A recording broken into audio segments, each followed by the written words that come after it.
Alors qu'elle est encore attaquée sur le terrain, l'Ukraine est déçue par les conclusions du G20 en Inde. La déclaration finale n'accuse pas directement la Russie de la guerre. Le bilan du séisme au Maroc ne cesse d'augmenter. Des villages entiers ont été anéantis par la secousse. Un deuil de 3 jours a été décrété. Le G20 s'engage à soutenir le triplement des renouvelables d'ici 2030, mais n'appelle pas à une sortie des énergies fossiles. Au petit matin, des dizaines de drones ont ciblé Kiev, blessant au moins un civil. L'armée ukrainienne a détruit 26 des 33 drones. 2 travailleurs humanitaires étrangers, une Espagnole et un Canadien, ont été tués dans l'est de l'Ukraine par un bombardement contre leur van. La Russie a affirmé avoir détruit en mer Noire 3 vedettes militaires rapides. Les soldats ukrainiens à bord se dirigeaient, selon l'armée russe, vers la Crimée annexée. L'Ukraine est déçue par les conclusions du G20 en Inde. La déclaration finale n'accuse pas directement la Russie de la guerre.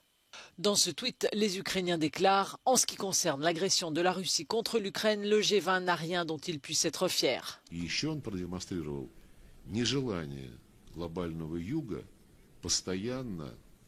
сводить все дискуссии к кризису на Украине. Все прекрасно понимают, что кризис, войну хорошо бы остановить, которую Запад начал руками украинцев и телами украинцев против Российской Федерации. Le prochain sommet aura lieu en novembre 2024 à Rio. Le Brésilien Lula a assuré que Vladimir Poutine n'y sera pas arrêté malgré un mandat d'arrêt international pour la déportation d'enfants ukrainiens, ce que le Kremlin dément.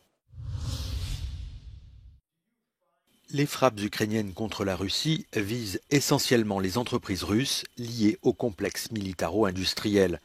C'est ce qu'assure le chef du renseignement militaire ukrainien, Kirilo Boudanov, qui s'est exprimé lors de la Yalta European Strategy Conference, un rendez-vous international qui se tenait à Kiev.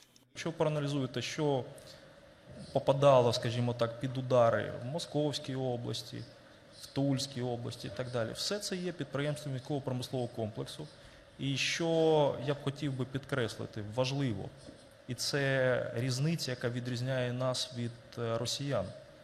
Жодна цивільна людина так і не постраждала, що б вони там не казали.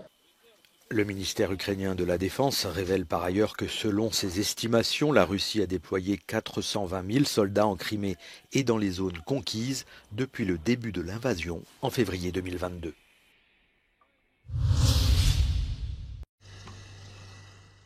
Des villages entiers ont été anéantis par le séisme qui a frappé le Maroc dans la nuit de vendredi à samedi.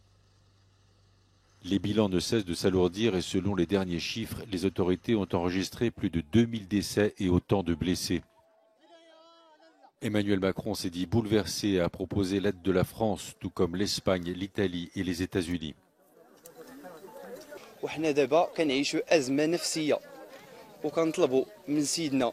جلالة الملك محمد السادس يتدخل يشوف الأمرنا كنعيشوا واحد المعاناة اللي هي قاسية لا ماء لا ضوء كلشي تقطع والناس ما واكلين ما شاربين ما كاين لا خبز لا والو. La Croix-Rouge internationale parle de besoins immenses et d'une aide qui devra s'inscrire dans le temps.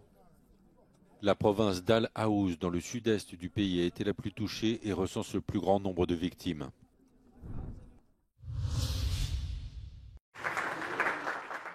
Les membres du G20 s'engagent à tripler les énergies renouvelables d'ici 2030 et appellent à réduire la consommation de charbon. Les défenseurs de l'environnement parlent d'une avancée trop modeste et regrettent que le G20 n'appelle pas à une sortie des énergies fossiles.